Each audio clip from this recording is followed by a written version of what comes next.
You've probably become so confident in something that you're willing to prove to everyone else how good you are and how bad they are. This is the ego. You aren't really you once the ego takes over. Almost as if someone else is controlling you and speaking for you. Most of the time, it's not good. It's the other you, pretty much. Once you're full of your ego, it's hard to realize what you're doing and why you're doing it.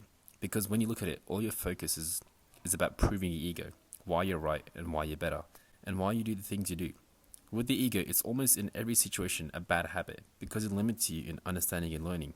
Your mind is so wrapped up in proving yourself or holding yourself at a high position that you're often blind to seeing what's happening in front of you. How common is this? Well, it's pretty common in people that have experience in a subject or are knowledgeable in an area.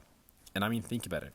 If you were to be proven wrong or your methods to be outdated, it would hurt your self-esteem and it would lower you as a person of expertise. But this can help to relearn your experience and adapt to different things to be more confident again.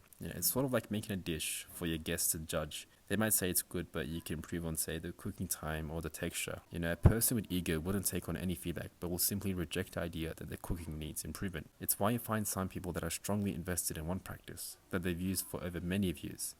It does work, but it can be better. They're invested because of how much time they put into it. To be corrected and proven wrong is simply, it would hurt the soul. Now, this isn't that common in younger people, mainly because, well, they don't have much of a basis for their expertise, but they are willing to learn and improve given their critique is valid and it's able for the person to understand. It's the older people that aren't willing to change because they've invested time and effort into the skill and they won't easily be convinced. Remember, this is a generalization, so like with everything, it doesn't apply to everyone. Think of how the world will improve if everyone improved on their expertise and knowledge.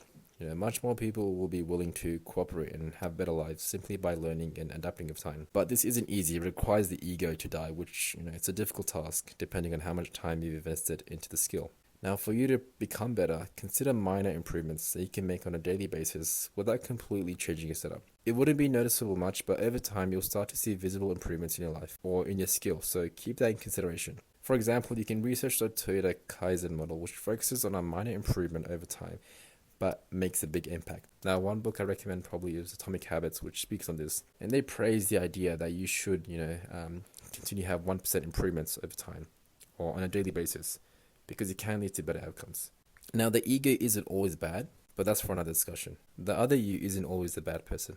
Thank you for watching.